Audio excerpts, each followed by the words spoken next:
Hello everyone, आज की इस वीडियो में हम लोग देखने वाले हैं 2 स्टोरीज ऑफ फ्लाइंग का सेकंड पार्ट, जो कि है द ब्लैक एरोप्लेन। तो इस स्टोरी में एक पायलट के बारे में पढ़ने वाले हैं जो कि फ्रांस से इंग्लैंड जा रहा होता है अपने फैमिली के पास। तो जब वो जा रहा होता है तो उसके साथ एक काफ़ी खतरनाक इंसिडेंट हो जाता है।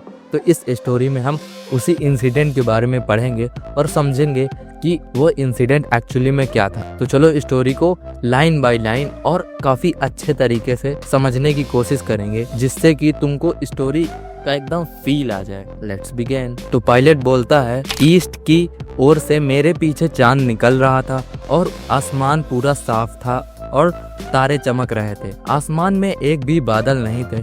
मैं बहुत खुश था क्योंकि मैं अपने घर बहुत दिनों बाद इंग्लैंड जा रहा था। मैं छुट्टियों के बारे में सपने देख रहा था और अपने परिवार से मिलने के लिए मैं बहुत ही ज्यादा एक्साइटेड था। मैंने अपने घड़ी में देखा 1:30 हो रहे थे। फिर पायलट हमें बताते हैं, मुझे पेरिस कंट्रोल कॉल कर देना चाहिए। मैंने सोचा, लेकिन मैंने हवाई जहाज की नाक के नीचे देखा तो मेरे सामने एक बड़े शहर की रोशनी दिखाई दी। मैंने रेडियो ऑन किया और कहा, पेरिस कंट्रोल, डकोटा DS-008 बोल रहा हूँ, क्या अब मुझे सुन सकते हैं? मैं इंग्लैंड जा रहा हूँ, ओवर। फिर रेडियो से तुरंत जवाब आता है, DS-008, हम आपको सुन सकते हैं। अब आपको 12 डिग्री वेस्ट की ओर मोड़ना है। DS-008, over. पायलट को यह जवाब रेडियो से आता है। फिर पायलट बताते हैं कि मैंने मैप और कंपास देखा, अपने दूसरे और आखिरी फ्यूल टैंक पर स्विच किया। मतलब कि पायलट की जो प्लेन में सिर्फ आखिरी टैंक ही बचा था फ्यूल का। और फिर पायलट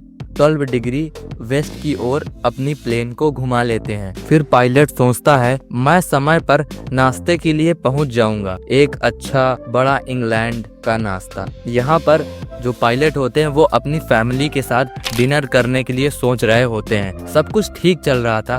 पायलट स्मूथली प्लेन को उड़ा रहे थे। पेरिस अब लगभग 150 किलोमीटर पीछे था जब पायलट ने अचानक तूफानी बादलों को देखा। वे जो तूफानी बादल थे वो बहुत ही बड़े थे।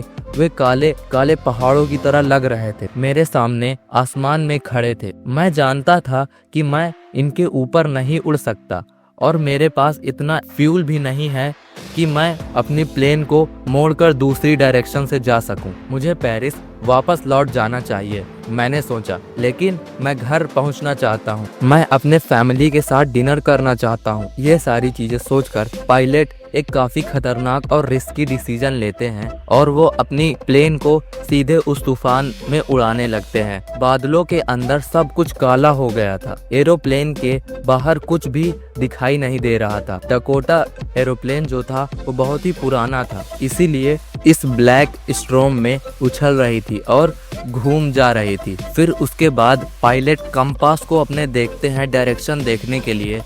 तो वो कंपास को देखकर हैरान हो जाते हैं क्योंकि कंपास की जो निडल थी वो कॉन्टिन्यूसली गोल गोल घूम रही थी, जैसे तुमने भूत की पिक्चरों में देखा होगा वैसे ही। और वह काम भी नहीं कर रहा था। और फिर पायलट ने अपने दूसरे इक्विपमेंट्स को देखा, वो भी सारे काम नहीं कर रहे थे, सारी चीजें बंद हो गई थी। फिर पायलट रेडियो पर कॉल करने की कोशिश करते हैं, लेकिन वो भी बंद हो चुका था, मतलब वो भी खराब हो चुका था। लेकिन पायलट बार बार रेडियो पर बोल रहे थे, पेरिस कंट्रोल, क्या आप मुझे सुन सकते हैं? फिर पायलट सोचते हैं, अब मेरे पास ना ही रेडियो है ना कंपास और मैं कुछ देख भी नहीं सकता और मैं इस तूफान में खो सा गया हूँ। फिर यहाँ पर एक ट्विस्ट आता है गाइस कि उसी स्ट्रॉम में पायलट को एक और एरोप्लेन दिखती है। उस एरोप्लेन के पंखों पर कोई भी लाइट नहीं थी, लेकिन मैं उस तूफान में उड़ते हुए उस एरोप्लेन को देख सकता था। मैंने उसके पायलट का चेहरा देखा, वह मेरी ओर देख रहा था।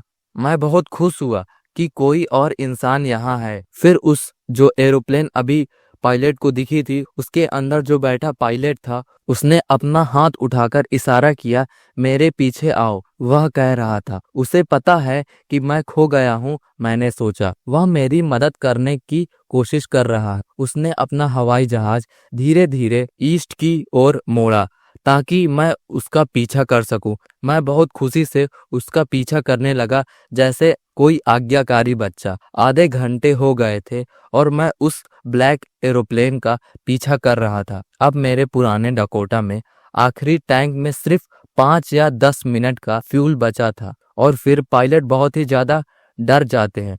लेकिन तभी वो जो एरोप्लेन थी वो नीचे उतरने लगती है और मैं भी उसके पीछे उतरता गया और देखते ही देखते अचानक मैं बादलों के बाहर आ गया और अपने सामने 2 लंबी सीधी लाइटों को देखता हूँ। वो रनवे था। फाइनली जो पायलट होते हैं वो एक रनवे पर पहुंचते हैं और अपनी एरोप्लेन को लैंड कराते हैं।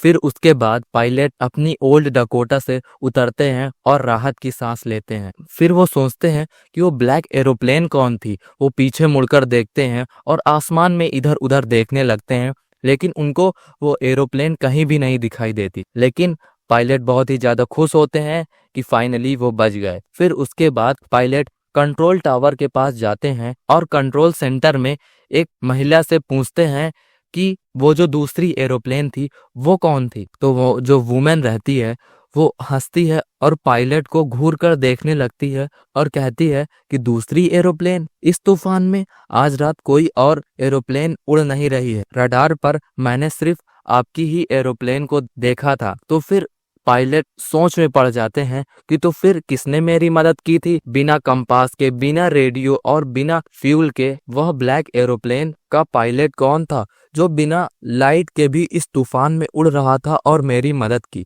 तो दोस्तों ये स्टोरी यहीं पर एंड हो जाती है और हमें इस स्टोरी में ये सोचने पर मजबूर कर देती है कि वो जो ब्लैक एरोप्लेन आई थी वो कहाँ से आई थी। क्या वो कोई एलियन आया था या कुछ और? अब ये तो मुझे नहीं पता। अगर तुमको कोई आइडिया हो तो कमेंट में जरूर से बताना और वीडियो को लाइक करना मत भूलना। लाइक और शेयर ठोक दीजिए महाकाल का, लाइक और शेयर ठोक दीजिए।